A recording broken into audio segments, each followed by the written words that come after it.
Hi, Graham Hill back again with the second of our training videos on LinkedIn.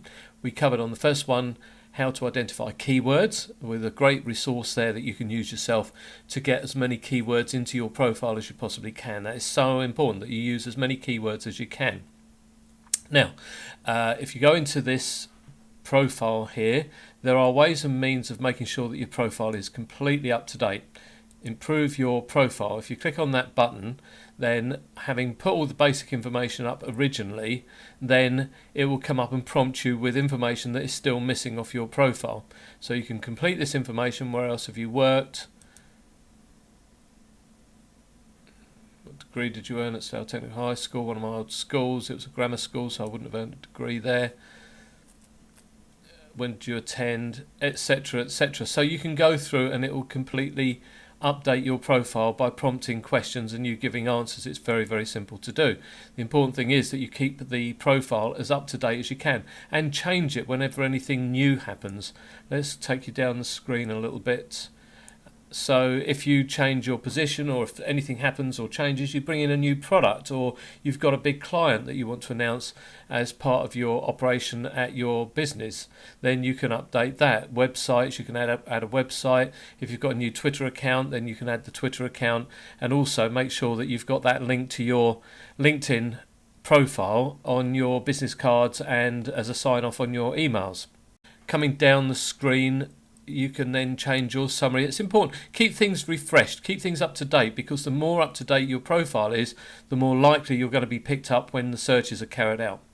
You keep the information on the system, put as much information up as you can, and then we'll talk in a minute about recommendations. The thing is, the more information you've got there, the more chances there are of you being found when people search.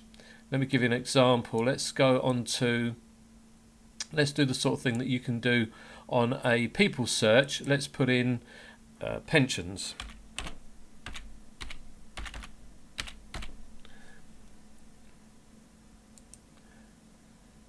Let's see what that brings up. And in fact, an old friend of mine comes to the top of that list, David Gow. And David, as you can see, he's a first connection to me. I know him. Now, why is he number one? Okay, let's have a look at his profile and see what is causing him to be in the number one position when we search pensions. Well, first of all, he's got 500 plus connections to his website. He's got a couple of Twitter accounts there. He's got a company website. Looks as though he's pretty much filled up his information boxes there on his profile. He's given a great summary, specialities, his experience. He's gone into great depth. And he's got recommendations here. We're going to talk about recommendations, all important.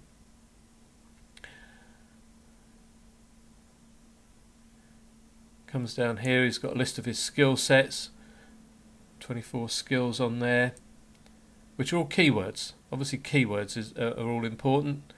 And he's got a list of publications there, either that he recommends. In his case, they're ones that he's written himself. And there's lots and lots of content on his profile. And that is why he is, as you can see, top of the tree. So in his recommendations and loads and loads, and he's joined lots and lots of groups there. So all of these things combine to get you to the top of the search. These things are all important. So remember that it's important that you get as much information on your profile as you possibly can. Okay, moving down now to recommendations. It's all important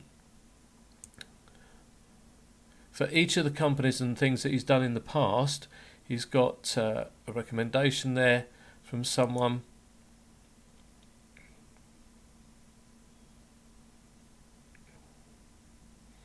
And that's someone who's obviously used his facilities, and that's caused him to get to the top of the tree. But let's go back to my profile and have a look, see what recommendations we've got on there. Let's flip back to that one quickly, and here we go. Come down the page, and here we've got 4 recommendations. Graham is excellent at meeting your needs when looking for a vehicle and gives great service. No one is better. Thank you, George. Graham is a highly knowledgeable and experienced vehicle finance broker rather than just moving metal, blah, blah, blah, blah, blah. He's also very funny. Professor Colin Turek, who's written a book on how to manage your fleet, well known in the fleet industry. Bit of mutual respect there going on. Susan Boyle, there was a programme on her recently, a profile of her, and at the very end she said, you never know what effect you have on other people until they tell you, and nothing could be truer than on your LinkedIn profile, people giving you recommendations. The more recommendations that you've got, the more chance there is of you getting to the top of the profile. Also, you have the opportunity of passing back a recommendation to them, in which case your name gets seen on their profile. It also helps by having the links backwards and forwards to improve your positioning, not only on LinkedIn, but the positioning on Google, because Google also indexes pages and information on LinkedIn. So it's useful to give recommendations as well as receive them. And if you want a recommendation from one of your clients or a friend or colleague or whatever, ask them. Just ask them, and they'll probably produce one for you. Get them on there on your profile. It will help your rankings, it will help you with Google, it will help you with LinkedIn, and it will give you credibility. That's today's session. Hope it wasn't too long for you. Look forward to talking to you on the next one. Take care. Bye-bye for now.